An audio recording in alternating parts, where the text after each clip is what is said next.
As cyber threats grow in sophistication, traditional perimeter-based security models have become increasingly obsolete. The zero-trust architecture represents a paradigm shift in cybersecurity. Never trust, always verify.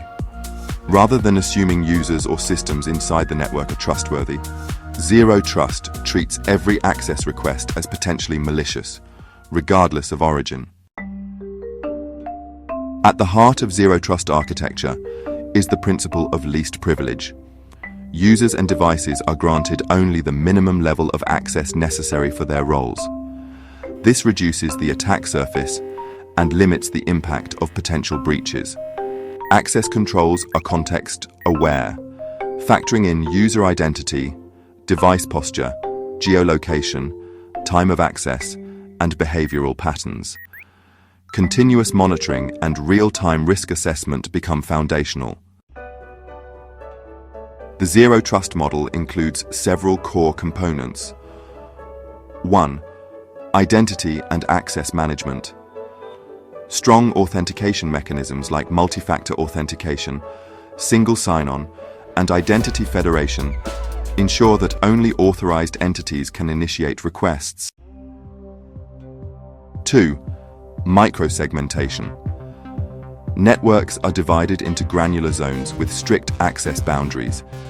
Even if an attacker breaches one segment, lateral movement is blocked.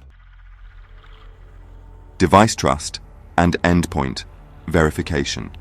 Devices must pass security checks, such as antivirus status, operating system version, and compliance scans, before accessing sensitive resources. Continuous monitoring, security information and event management, user and entity behavior analytics, and threat intelligence tools detect anomalies in real time. Real-world deployments of zero trust vary across industries. Google's BeyondCorp is one of the earliest and most well-known implementations. Instead of relying on VPNs, employees access resources over the internet through identity-aware proxies, with access decisions based on real-time context. Microsoft's Zero Trust maturity model emphasizes identity, endpoint security, application access, data protection, and automation. In financial services, Zero Trust helps protect sensitive customer data and comply with regulatory frameworks like PCI DSS and GDPR. Healthcare organizations deploy ZTA to secure patient records across remote access, cloud, and mobile environments. Even governments, such as the US Department of Defense and the Cybersecurity and Infrastructure Security Agency, CISA, have mandated zero trust adoption in public sector cybersecurity strategies. Despite its promise, zero trust implementation faces challenges.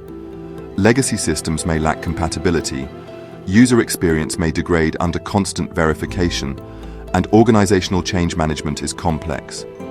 A phased approach is typically recommended, starting with visibility into assets and identities, implementing MFA, segmenting networks, and finally automating enforcement policies through software-defined perimeters, SDP. In conclusion, zero trust is no longer optional. With the rise of hybrid work, cloud infrastructure, and advanced persistent threats, the conventional trusted internal network model is dangerously outdated.